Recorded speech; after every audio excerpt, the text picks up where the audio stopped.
Hello, and welcome back to How to Art. This is video 008, and like I mentioned in video 7, when I first recorded this, I actually didn't record any audio because, silly me, I forgot to check because there was an update on Livestream and it didn't exactly work out. But anyway, here I am recording my voice in post, so everyone still has a video to see. In the previous video, I went in and I did the underpainting, as I like to call it. And now we're gonna go in and we're gonna start doing the details of Rugni. Haha, as you can see. Again, very important to keep up that little preview window. More and more, I'm realizing that this is a thing that should be done. So it's a good idea if you can open up a second window of the same thing you're working on, just to give yourself a high-level view of the picture. Now, if I remember correctly, I started with the details of that first layer. That's the bow, some of the buttons on her corset vest thing. I tried a few different methods here. Most likely than not, I'm probably gonna speed through some parts that I don't really remember what I was talking about here. But I'm just flipping back and forth, making sure I know where everything is. That's kind of important to know, so you don't miss anything while you're doing your detailing coloring. Especially since I'm very good at sometimes missing things. Now let's see. Oh yes, I was showing how you can control click on the image in your layers, and that will select what space your layer image is taking up. Basically anything that's not transparent is selected. Then you open up a new layer and you hit that little square button with a circle in it. That's a mask, and it'll automatically create a mask around your selection image. So in order to view the mask like I opened it up here, you hold down Alt and you click the mask, and you'll get this black and white image, and you can go in and make sure there's no holes in the mask where you want to color stuff in. So everything on that layer will be colored just on the mask, which is really useful, and it makes things nice and organized because I want to be able to color on top of the shading stuff that I did, which is grouped into the flat colors. So it wouldn't do to put any layers underneath that at all. Now in this case, I should be starting to color soon. Come on, what are you doing?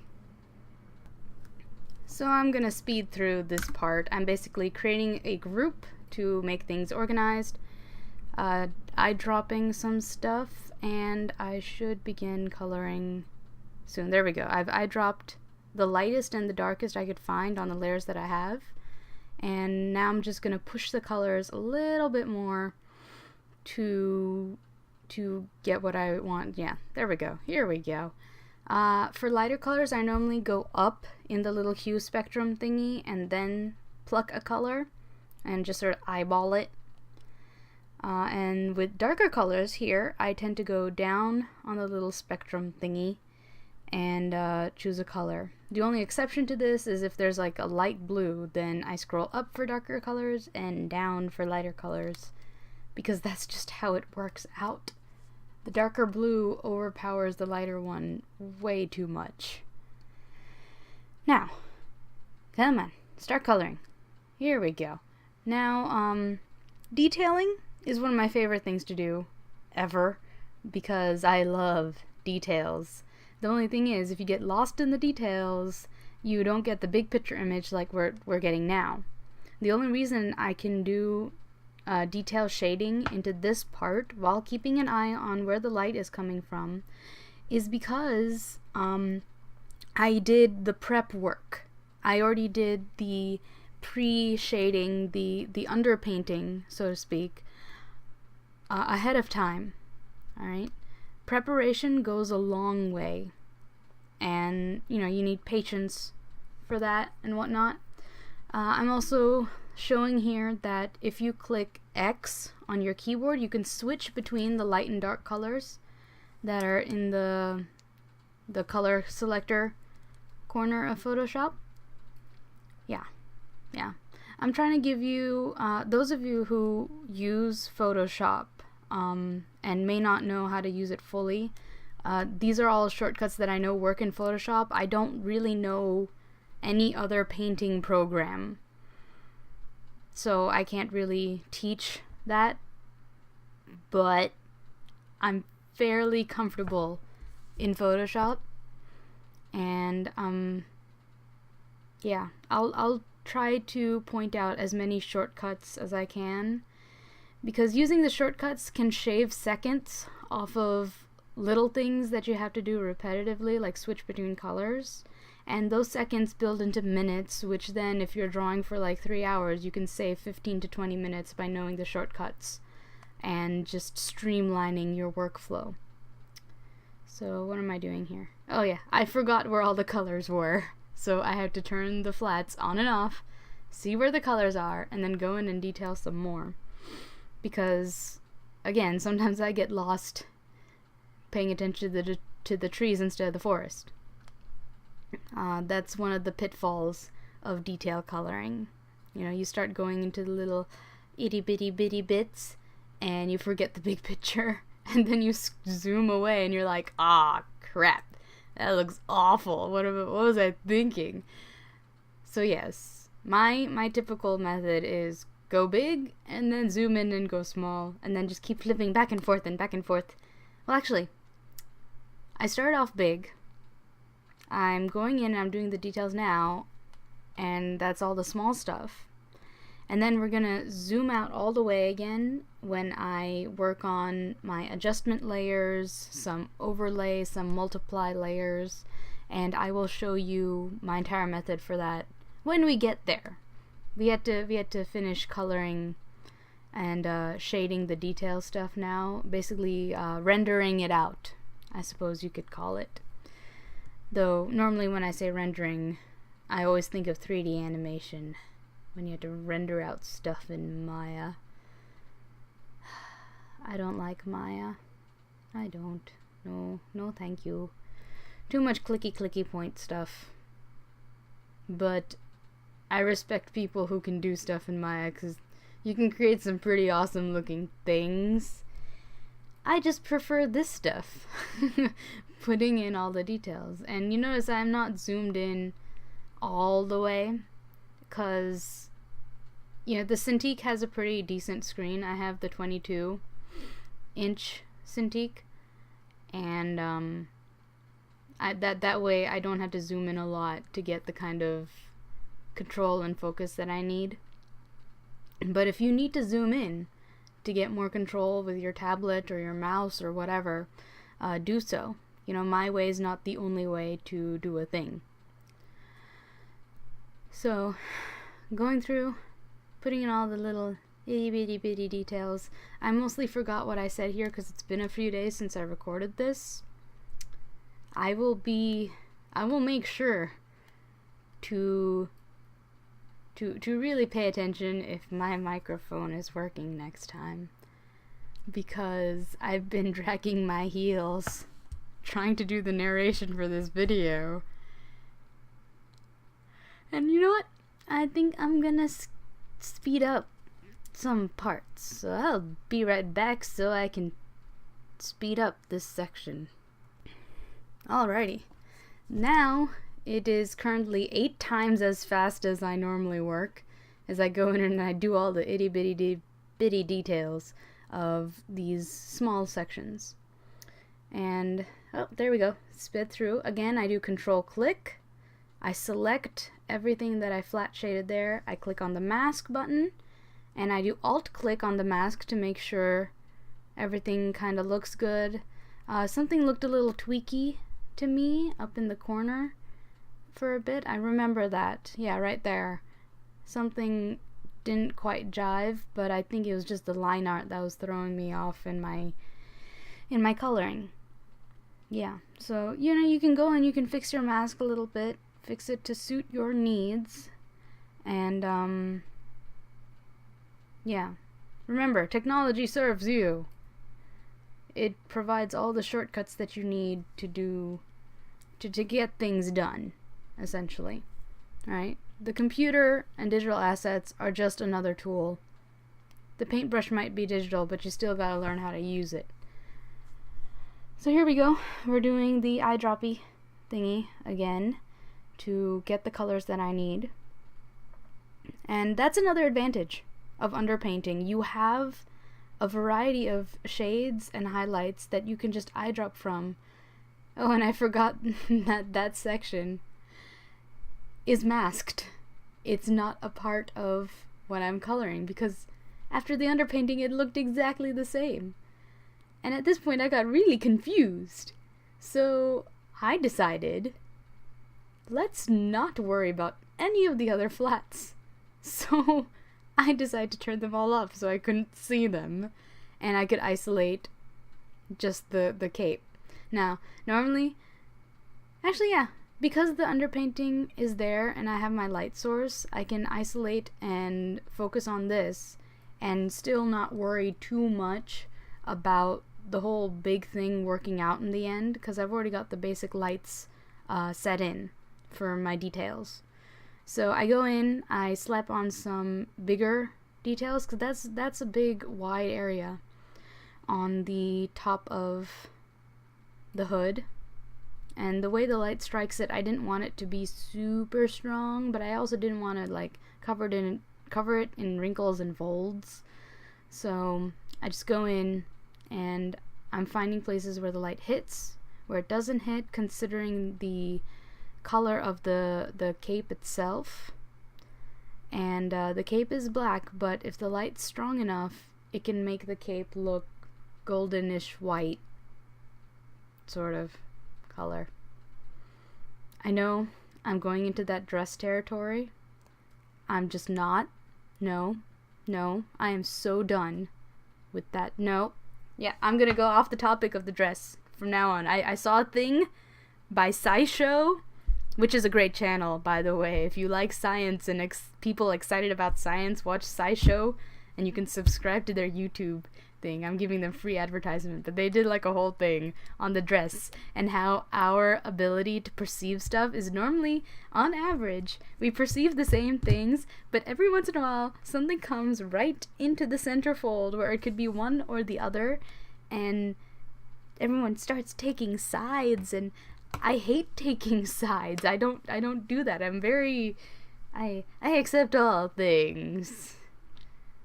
But for the record, when I first glanced at the dress, it looked blue and black to me. And because of human bias, there is something called like perception bias and then bias confirmation in psychology, that once you decide on a thing, humans don't like to change their minds, you know? That we just don't. That's just a thing. There's this one game show where you have 3 doors and you choose one of the doors, and then the host reveals the door that definitely doesn't have the prize behind it and asks you if you want to change the door or not. Like 66% of the time, if you change the door, you'll get the prize. Sort of thing, like consistently. There was a Mythbusters special on that thing, and like one guy didn't believe it. But it turned out to be true. And then my brother tried to explain it to me, and I tried doing the statistical math on it, and it was a bad idea, but I gained a really good understanding. So all's well that ends well, I suppose. My whole point of this is confirmation bias. Keep your mind open and try not to be too rigid. I know I say that, and there's some things that I can be rigid about, but I'm trying to become a better person, you know? Consistent learning, like, lifetime learning, keeping your mind open, and not letting schooling get in the way of my education. That's a thing by Mark Twain, by the way.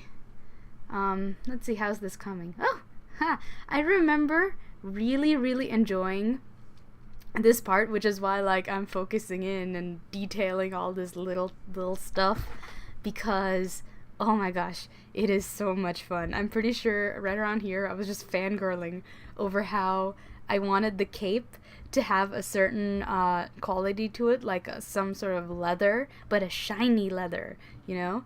And I think in a little bit I'll actually take like something really close to white, not pure white, because more often than not you don't see pure whites in photos. It's just way too glaring and you're like, ah, my eyes.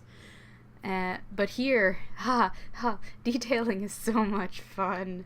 I love this step because everything starts just you see the things that catch the light, you see the things that fade into darkness, so you start putting shadows within shadows and highlights within highlights, and it just becomes super fun to do this, and you can see it right in front of you just rendering itself out, and then you sit back and you stare at what you've done, and it's like, damn, I'm good. And then you look at your hands and you're like, but how did I do that? What? Why? No, I don't understand. But, oh gosh. I love it when things just work out. And you notice I'm going really slow. I work very slow when it comes to detailing. And, hold on, excuse me, I need to drink some water. Okay. Given how much I talk, of course I need more water.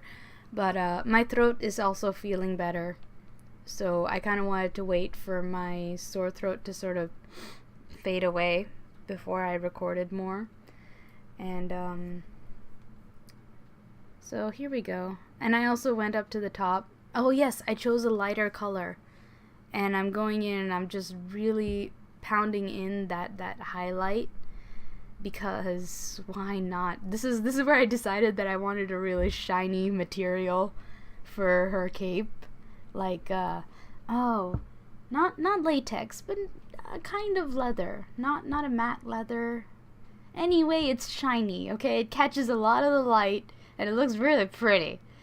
And oh yeah, let's not forget the rotate tool, which is life-saving. That way I don't have to contort my shoulder into different positions trying to, I mean, I could do it, but it wouldn't be comfortable, and I'm lazy. Very, very lazy. Of course, that's just a bad way of saying I know how to be efficient. Yes. Don't take me seriously. No, seriously don't. Half the stuff I say is in jest. Jest. I like that word. Jest. It sounds more, I don't know. It sounds much more precise than I'm just kidding or I'm joking around. I never really like the word joking. It's weird. I like jest. I like old archaic words because English is a funny language.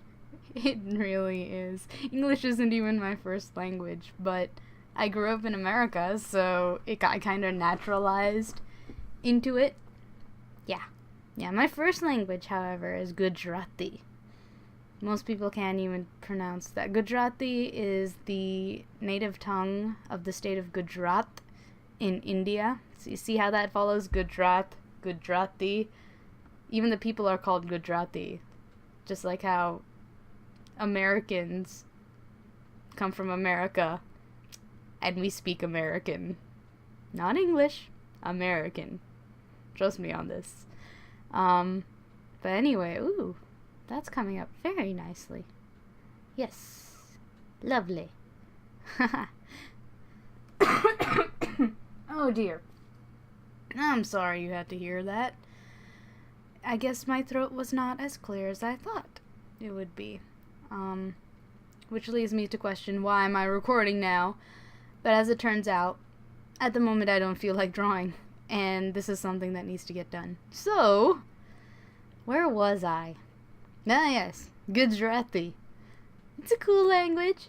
Yeah, we got lots of sounds. It's really similar to Hindi, which is the national language of India. Then again, there's like 33 officially recognized languages in India and like a bajillion others depending on where you are in India.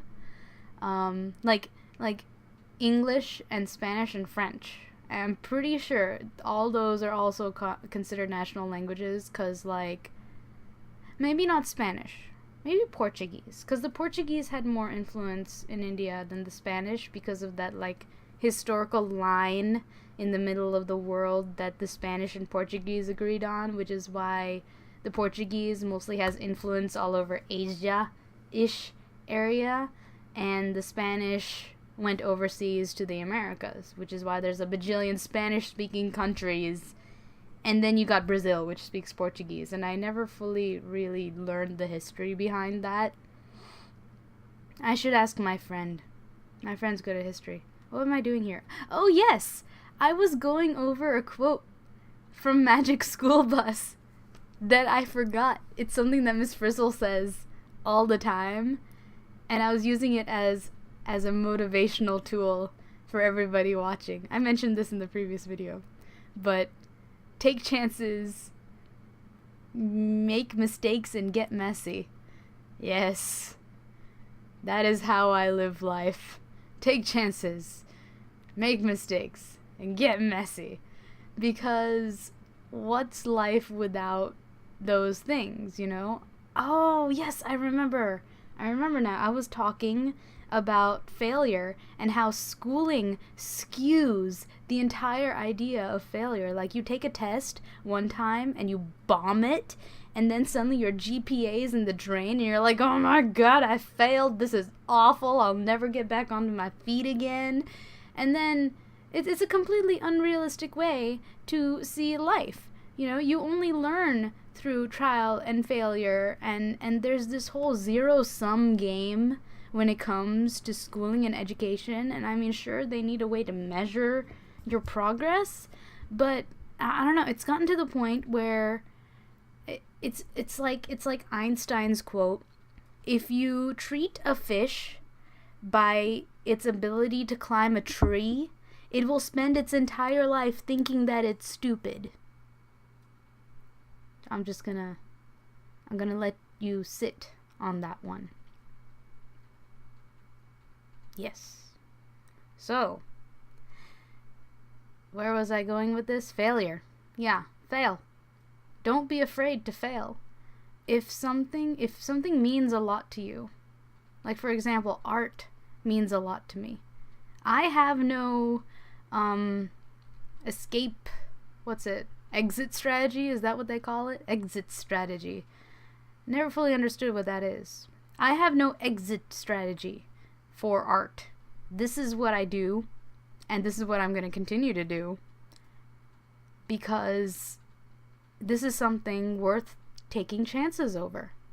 It's worth making mistakes over, and it's worth getting messy over. And everyone has that like one thing that they'll do in their life, whether anyone asks them to do it or not. I mean, since I was 2, I have photos to prove it in India. When I was 2, I would sit and I would scribble on paper. Granted, it's probably not a drawing, but the whole paper pencil thing was there. Oh yes, what was I doing here? Oh, I made a copy of all the flats plus the shading because something wasn't looking right to me, and I kind of wanted to further control this. So what I did here, one key thing to note with this shortcut is that only the visible layers will get flattened when you do this. Oh, no, we're not going to talk about that shortcut yet. In fact, I'm just going to say that I copied the entire group and then I did Control E, and that flattens the whole thing, Control E. And then I clipped my detail shading onto the thing, and I added the same mask to it, so that way it wouldn't color over the part underneath that as well. This is where masks will come really in handy. I'm sure there's a more efficient way to do this, but this method will work. I'll end up with a lot of layers, sure, but that's fine. It's only one Photoshop file for this, and it's not like I had to turn it in for some sort of assignment. But yeah, I'm using a very like controlled method. So now I just have to deal with that one flattened layer of my Rugni, and I'll continue detailing. Now I think I am almost at the end. Nah, I still got a few more minutes. So, where was I after I popped into the video and actually explained what I was doing? Failure, exit strategy. Yeah, no, it's too much to think about. Frankly, I just want to make stuff.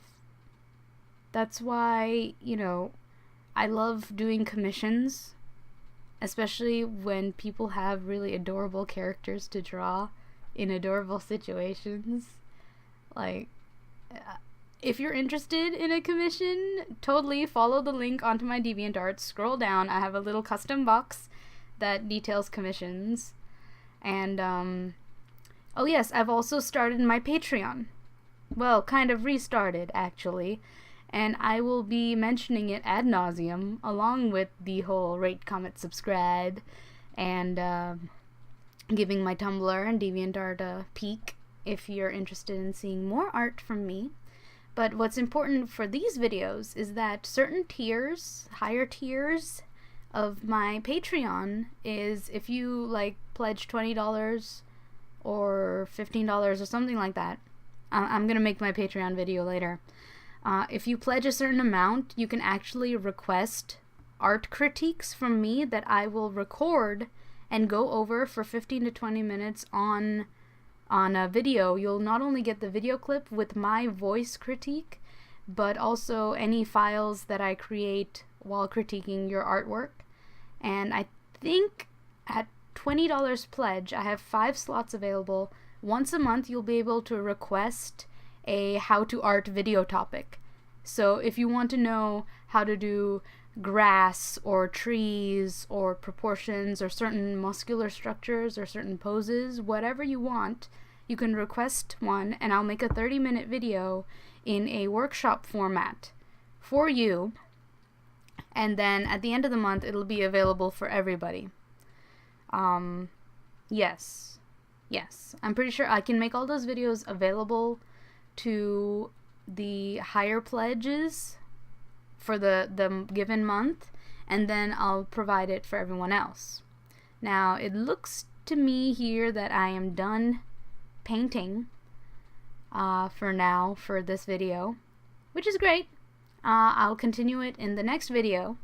So please keep an eye on my Patreon. If you're thinking of becoming my patron, I have a monthly thing, so you'll only be charged on the first of the month, and you can set it up so you don't like over exceed the payment that you set up for. So I've got to go now, but I hope that you enjoyed the video, and if you enjoyed it, please rate, comment, and subscribe if you want to continue watching me create art and workshops and just generally try to add value to your day and hopefully make you excited about art too.